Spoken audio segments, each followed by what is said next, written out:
Hi, and once again welcome to this Me versus Math tutorial on finding sides using the cosine rule, part of our advanced trigonometry series.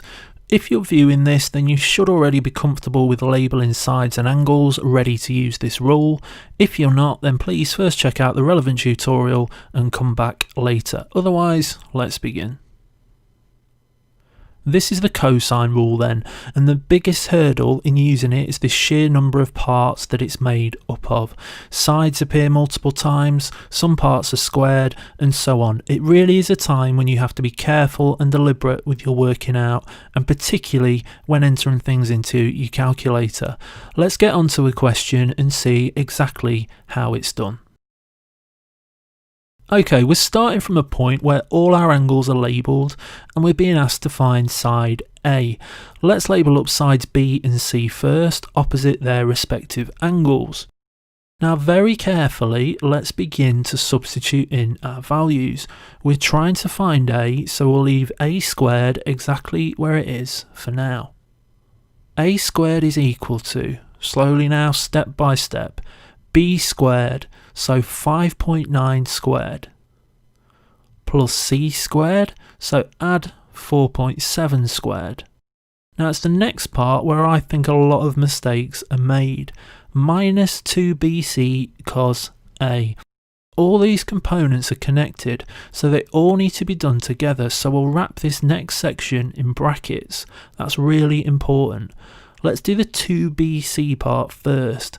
That means 2 times b times c. So for our example, minus, open a bracket, 2 times 5.9 times 4.7. Then this part is multiplied by cos of angle A. So notice I'm still within that bracket, multiply by cos 107 and close that bracket off. Now if needs be, just pause the video for a moment there and look over those first two lines.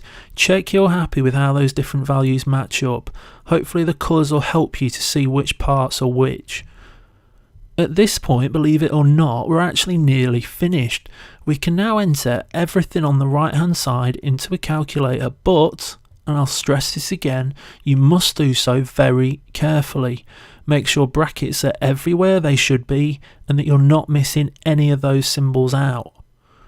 Okay, if you and I have both done that correctly, we should get 73.1149, and that's the value of A squared.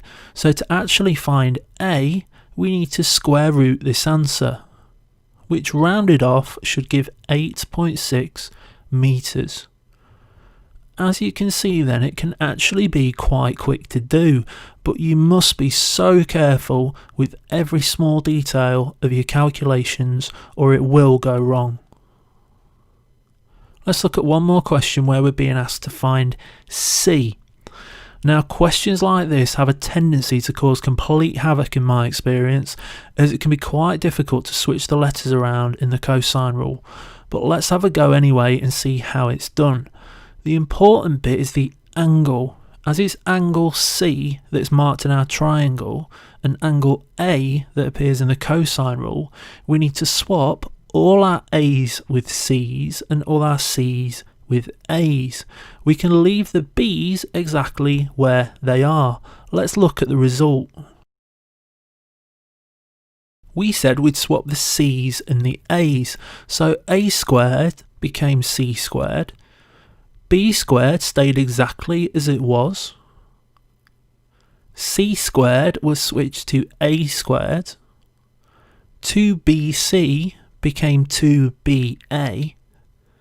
And cos of angle A became cos of angle C. Right, that's definitely the most difficult part. Now we're able to just substitute our values in as in the previous example.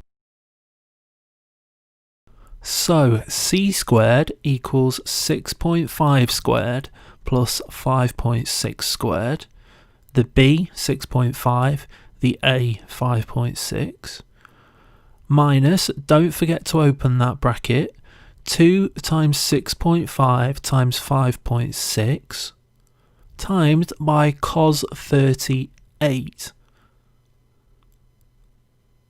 Then don't forget to close those brackets off properly.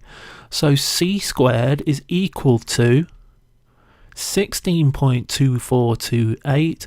Let's square root that and find that c to 1 decimal place is 4.0 centimetres. Right, we're all done here on this topic. Thanks for watching as always. In our next tutorial, we'll continue to look at the cosine rule, and this time use it to find angles rather than sides. Don't forget you can find plenty more resources on the website, and if you have any queries about any part of this tutorial, then please just let me know in the comments section. Thanks again, and bye for now.